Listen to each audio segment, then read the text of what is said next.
qui va prendre une décision en disant que Seigneur, maintenant là, ma vie ne doit plus être la même. Amen. Maintenant, je ne veux plus rester dans le niveau où je suis. Ma famille ne doit plus rester dans le niveau où je suis. La Bible dit que nous avons été bénis de toutes sortes de bénédictions dans le lieu céleste. Mais pourquoi je ne dois pas vivre cette bénédiction? Pourquoi je ne dois pas expérimenter ce que Dieu a prévu? Réveille-toi, toi qui dors.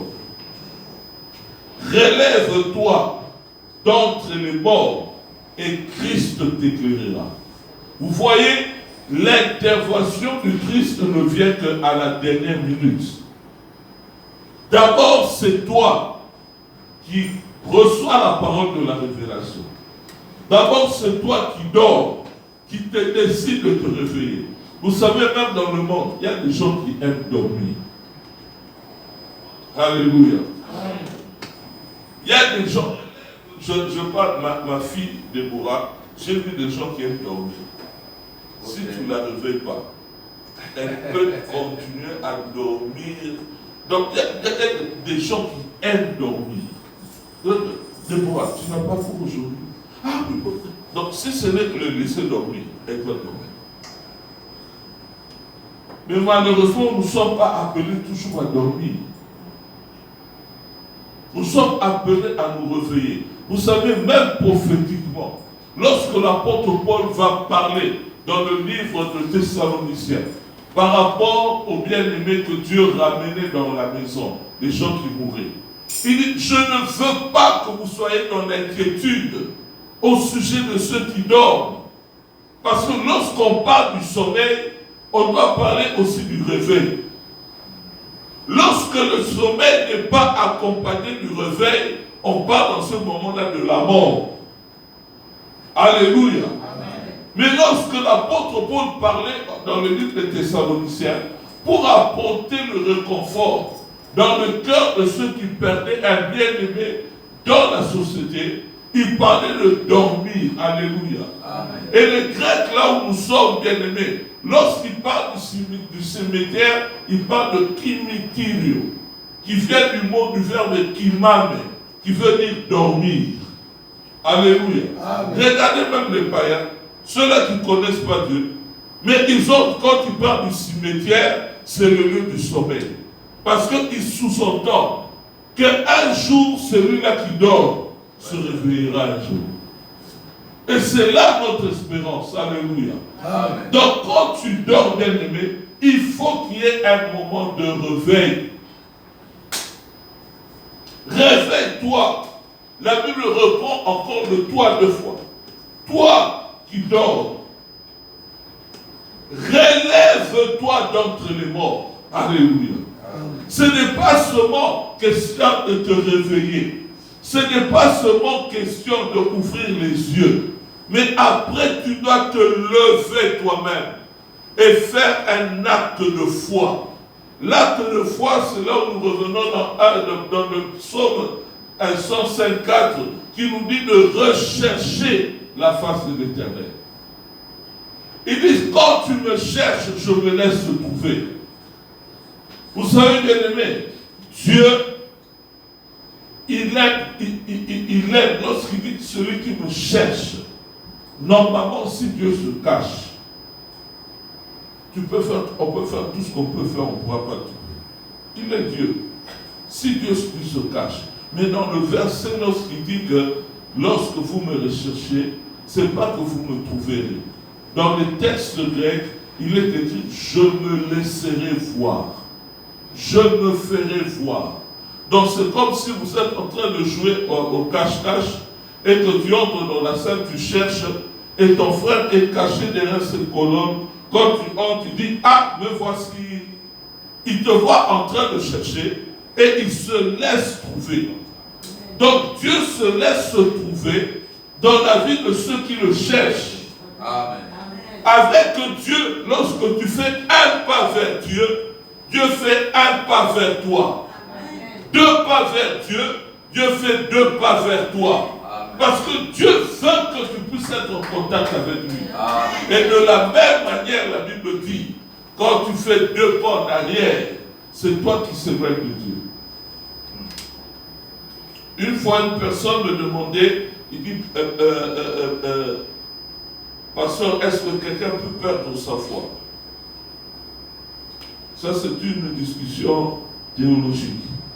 Même lorsqu'on était à l'école biblique, c'était ça. Est-ce que la foi que nous avons, est-ce que nous pouvons perdre la foi ou nous ne pouvons pas perdre la foi? Mais finalement, bien aimé, moi j'ai compris une chose. C'est vrai que la foi que nous avons, c'est un don que Dieu nous a donné. Ce n'est pas que Dieu fait en sorte que nous puissions être chassés de sa présence, mais c'est nous qui quittons la présence de Dieu. Alléluia. Amen. Je ne sais pas si vous me comprenez. Amen. Donc ça veut dire que dans les choses de Dieu, Dieu ne nous chasse pas, mais c'est nous qui quittons. Comme cet enfant prodigue. Il était là où il y avait la gloire, il a quitté lui-même, il est parti. Et le jour où tu prends la résolution d'entrer, parce que tu es prédestiné à être avec Dieu, quand tu rentres, Dieu ne te ferme pas la porte. C'est pas comme nos parents, quand tu étais parti, quand tu reviens, ils te disent, quand tu es parti, qui t'a demandé de partir? Oh, c'est moi-même. Allez, rentre là où tu viens. Mais Dieu, il a toujours les mains ouvertes. Pourquoi? Parce que dans le plan de Dieu, il est question que nous puissions avancer. C'est pour cela, nous avons besoin du réveil. Il y a le réveil qui est personnel, mais il y a aussi le réveil qui est communautaire. Alléluia. Amen. Le réveil personnel, je parlais de ta propre vie. Et le réveil communautaire par rapport aussi à une communauté. Mais pour aussi que le réveil soit un réveil communautaire, ça commence toujours par des gens qui prennent des décisions. Alléluia. Est-ce que je parle à quelqu'un ce matin? Amen. Ça commence toujours par des groupes de gens qui prennent une décision de rechercher Dieu, de prier, et le Seigneur va se révéler en eux. Et une fois que le Seigneur se révèle en eux, le feu va prendre. La Bible dit faute de bois, le feu s'éteint. Mais prenons aussi le contraire. Ça veut dire plus de bois, le feu se rallume. Alléluia. Amen. Le réveil, lorsqu'il y a plus de bois, le feu se rallume. Mais une fois qu'on commence à retirer le bois, le feu commence à diminuer. Tu es, bien aimé, un des facteurs du réveil de cette église. Amen. Tu es un des facteurs du réveil dans ce pays. Amen. Lorsque tu ne sais pas, bien aimé, te rendre compte toi-même du rôle que tu dois jouer par rapport à ta propre vie d'abord et par rapport à l'assemblée, tu ne seras pas seulement un frère pour ta propre vie, mais tu seras aussi un frère pour l'œuvre de Dieu que l'Éternel t'a donné. Amen. Oh, bien-aimé, chacun d'entre nous, nous allons rendre compte à Dieu par rapport à ce que le Seigneur nous a donné. Vous allez vous rappeler du parabole des talents. Le Seigneur a donné à chacun de nous des talents selon nos propres capacités.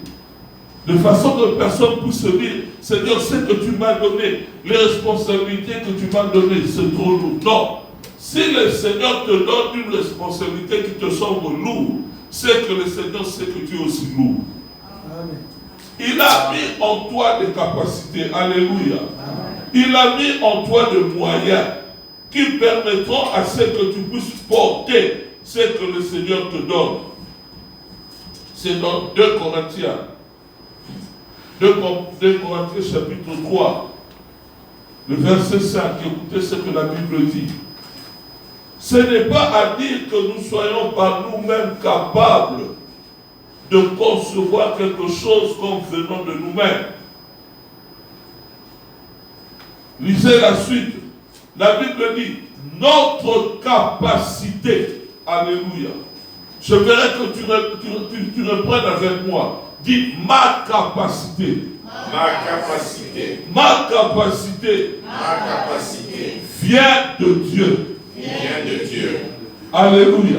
Amen. la Bible dit, ce n'est pas que nous pouvons concevoir quelque chose.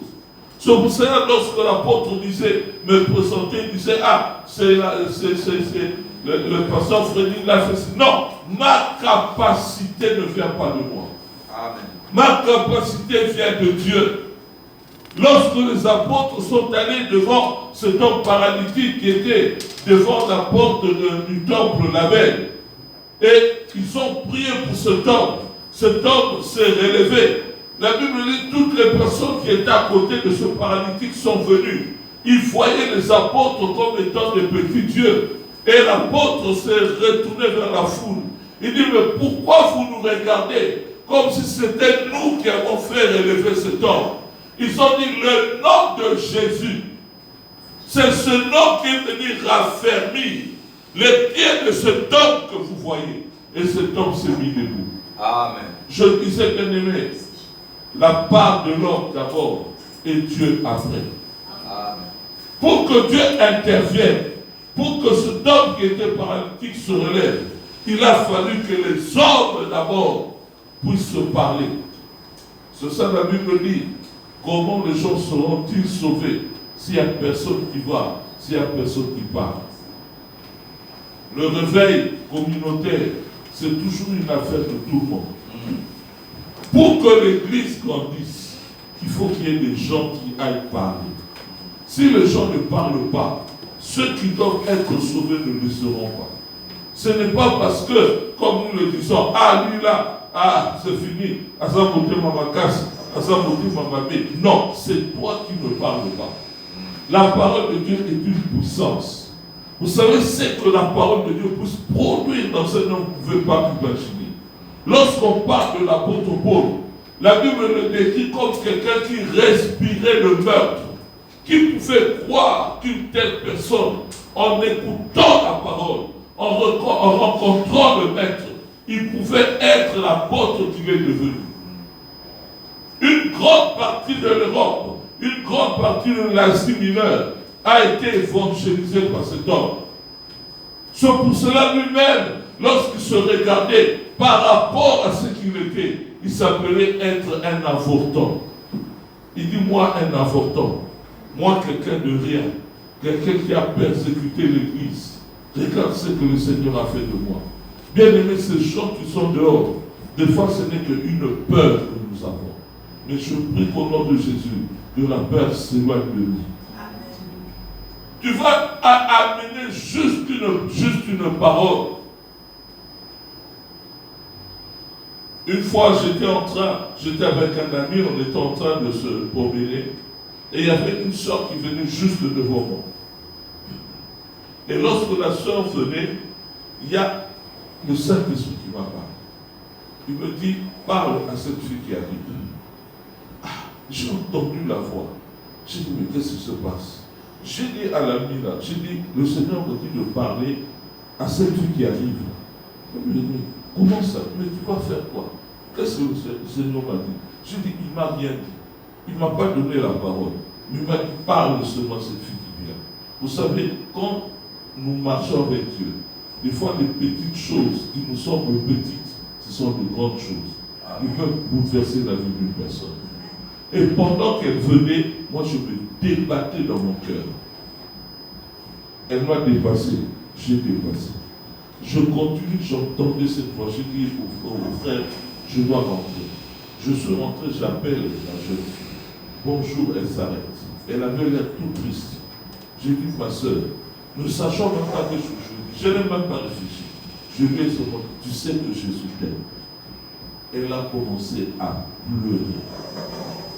À pleurer. Elle a commencé à me raconter sa vie.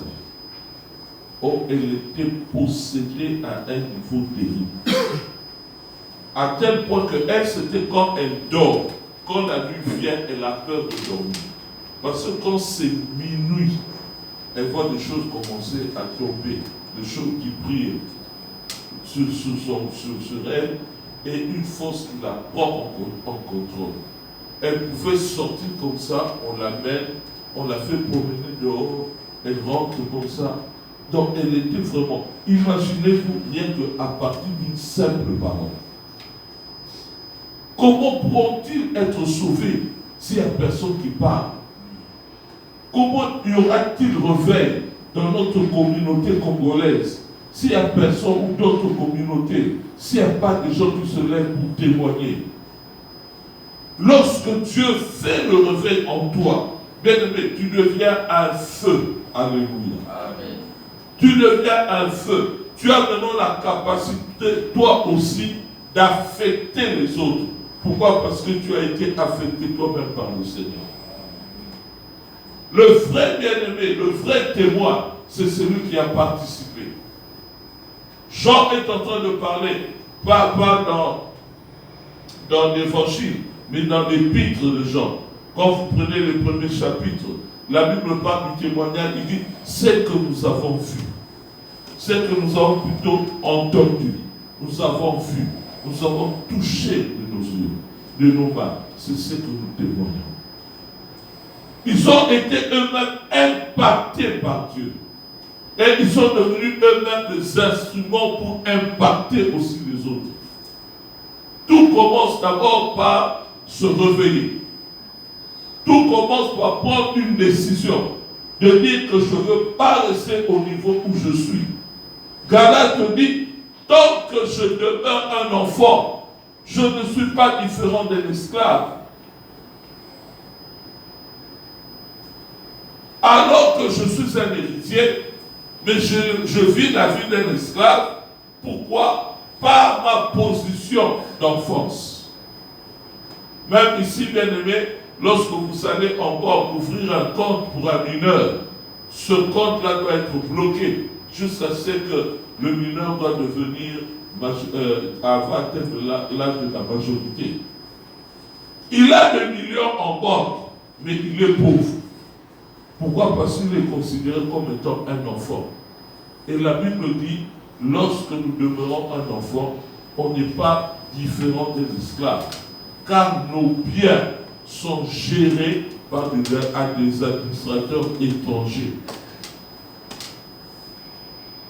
Mais lorsque nous devenons adultes, ça veut dire que nous avons pris la résolution. Nous avons dit, nous n'allons plus revenir rester dans la situation où nous nous trouvons. Nous voulons grandir. En ce moment, bien-aimé, nous quittons l'enfance pour entrer dans la maturité. Et la Bible dit, la différence entre un enfant et quelqu'un d'adulte, c'est que, d'abord, la Bible dit, il a maintenant le sens du discernement, du bien et du mal. Il a abandonné ce qui est de l'enfance, il a maintenant le sens du discernement. La Bible dit, lorsque j'étais un enfant, je parlais comme un enfant. Je raisonnais comme un enfant. Mais quand je suis devenu adulte, il dit, j'ai laissé. Alléluia. J'ai laissé. Le réveil changera ta façon de voir les choses. Le réveil dans ta vie changera même ton langage. Bien aimé, il y a des gens, rien que par le langage, tu peux sentir le niveau de sa foi. Alléluia. Élisée est allé dans la maison de cette femme qui n'avait pas d'enfant. Mais quand vous lisez l'histoire, vous allez voir, la Bible dit, la femme a dit à son mari, cet homme qui passe tout le temps dans notre maison, c'est un saint homme de Dieu. Faisons-lui une chambre haute. Mais qui avait dit à cette femme que cet homme était un prophète? À un certain moment de la vie, lorsque, bien aimé, tu décides de grandir, tu décides d'aller de victoire en victoire avec le Seigneur, il y a des choses qui vont commencer à sentir. Amen. Tu vas sentir l'odeur de Dieu. Amen. Tu vas sentir l'odeur de la maturité. Amen. Rien que par ton langage, tu vas ouvrir des portes. Amen. Tu parles avec une personne, la personne se dit, cette personne ici, je dois le garder tout près de moi. Mais notre personne, bien aimée, rien que par ta causerie, on ne veut plus te rencontrer une deuxième fois. On sent que, cette personne, rien que la première fois qu'on s'est vu, la manière qu'on a parlé, si je m'attache à cette personne, je n'avancerai pas. Dans nos communautés bien aimées, excusez-moi de vous le dire, Nous n'avançons pas parce que nous ne savons pas choisir les personnes avec qui nous devons être. Vraiment. Or, c'est facile de fois de discerner. Rien qu'à partir de ce que vous parlez. Quel genre de raisonnement? La Bible dit que nous ne devons pas nous attacher avec des gens qui ont des vains discours, avec des citernes crévassées, qui n'apportent rien à ceux qui s'y attachent. Regarde avec qui tu parles. Qui est à tes côtés? Qu'est-ce qui t'apporte? Rien que par la conversation, tu comprendras que cette personne, je peux aller loin avec lui. Mais l'autre, je veux commencer à tourner en rond. Le réveil spirituel bien-aimé se manifeste toujours par la puissance de Dieu. Nous avons la soif, nous avons la confession, chercher la pureté, pour que tu sois un vase d'honneur entre les mains du Seigneur. Nous avons l'obéissance, où tu dois entendre la voix de Dieu et obéir. Quand le Seigneur dit lève-toi, lève-toi. Alléluia. Amen. Ne reste pas endormi. Lève-toi, car ta lumière est déjà là. Ta lumière attend que toi. Si tu fais le premier pas, Christ t'éclairera. Alléluia. Parce que cette lumière, elle est là, elle est disponible. Le Saint-Esprit est là, est disponible pour la vie de chacun d'entre nous. Bien-aimé, le Saint-Esprit est disponible pour chacun d'entre nous. Dieu a mis à chacun d'entre nous des dons spirituels. Je crois que mon heure est là, je vais terminer par là. Dieu a mis en nous des dons spirituels. J'ai un enfant à l'église qui est du Burkina Faso. Ça fait au moins 14 ans qu'il n'était pas à l'exode, qu'il n'avait pas de documents. Ce n'est que, je peux dire, les 3 dernières années, lorsqu'on a commencé avec les lois de Exereticus Longus, de ceux qui ont fait à peu près 7 ans en travaillant, il a reçu les papiers. Après 10 ans, presque il est revenu, il est parti au Burkina Faso. Donc pendant tout ce temps, la famille était là-bas, lui il était ici. Alors, il n'y a pas longtemps, il y a à peu près 2 semaines, je suis allé récupérer sa femme à partir de l'Italie pour amener sa femme ici. Mais regardez bien aimé comment le Seigneur a agi pour que sa femme arrive.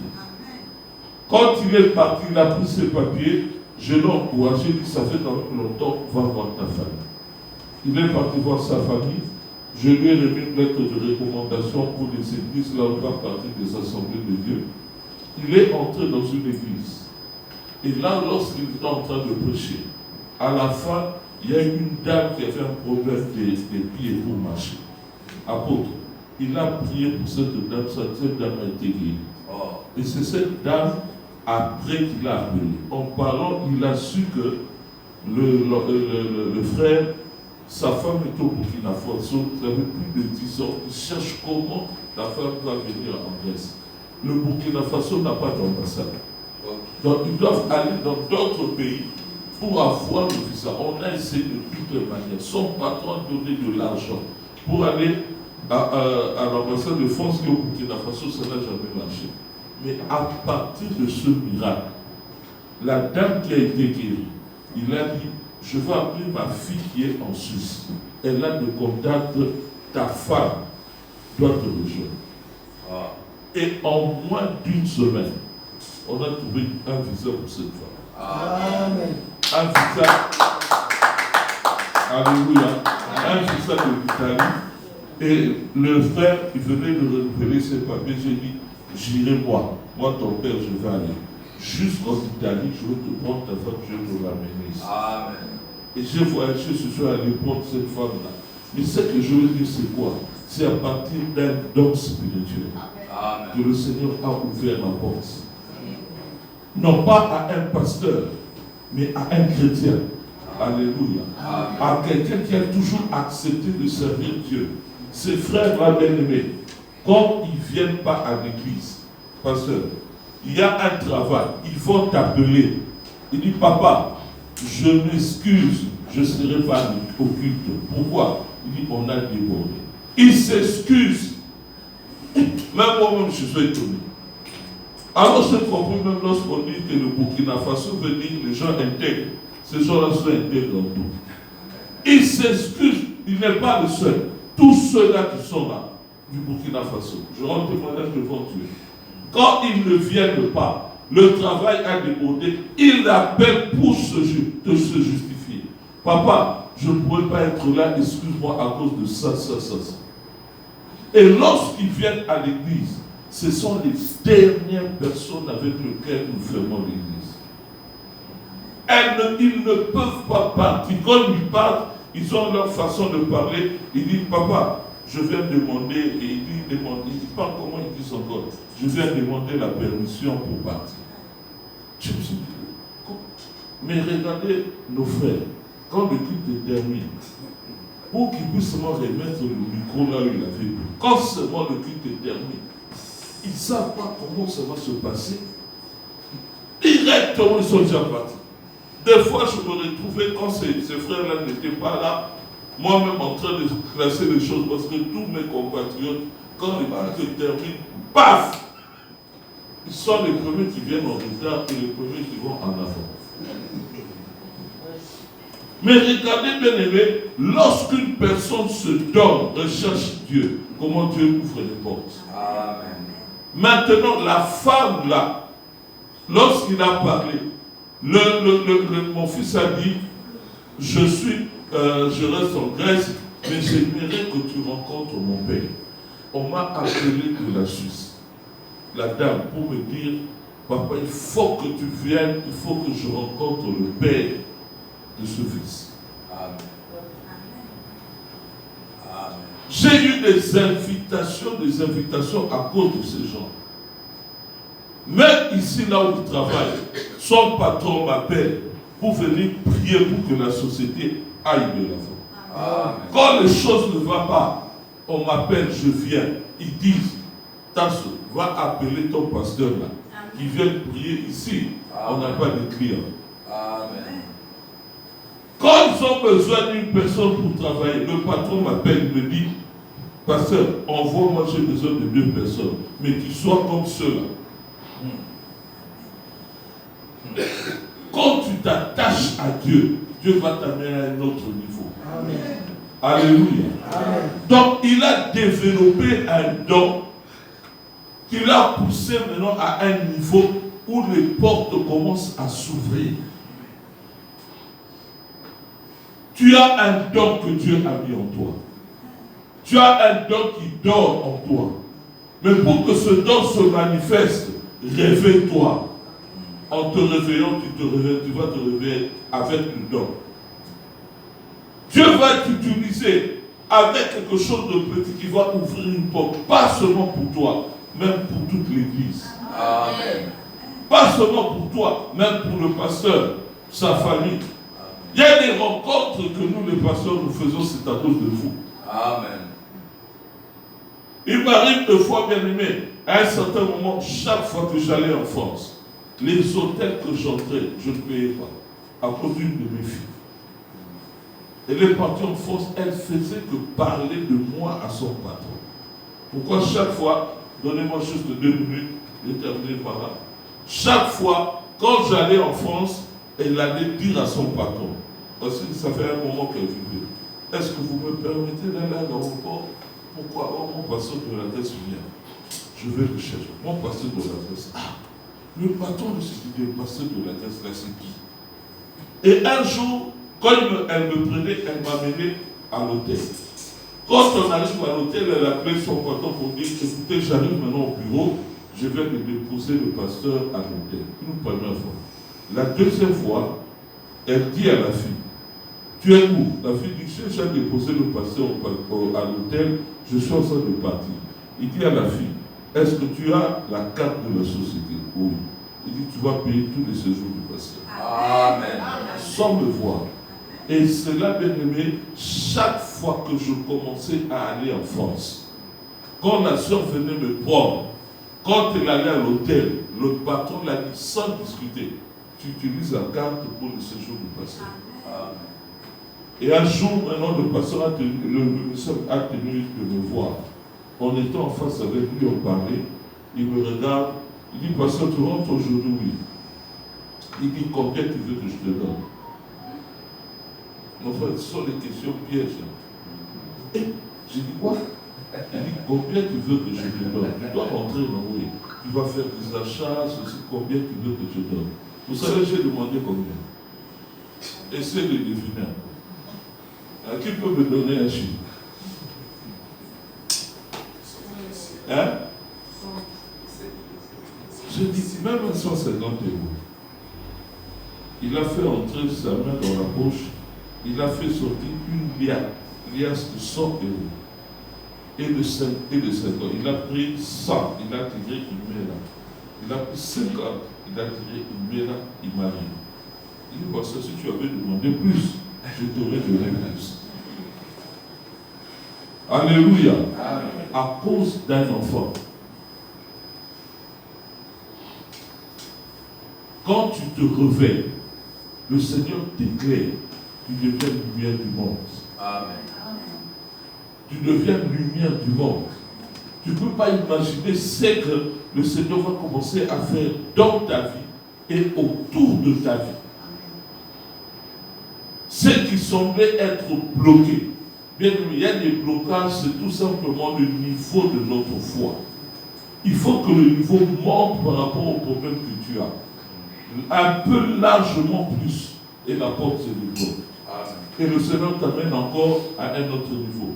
Et le niveau, le Seigneur t'amène encore, il faut encore un niveau de foi supérieur. Parce que Dieu sait que nous ne sommes pas appelés à rester des enfants. Mais nous devons grandir et avoir la maturité spirituelle. Que Dieu bénisse cette parole dans le cœur de chacun de nous.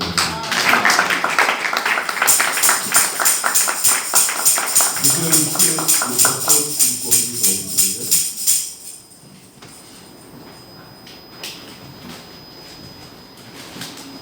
Amen. Amen. Est-ce qu'on peut acclamer encore le Seigneur?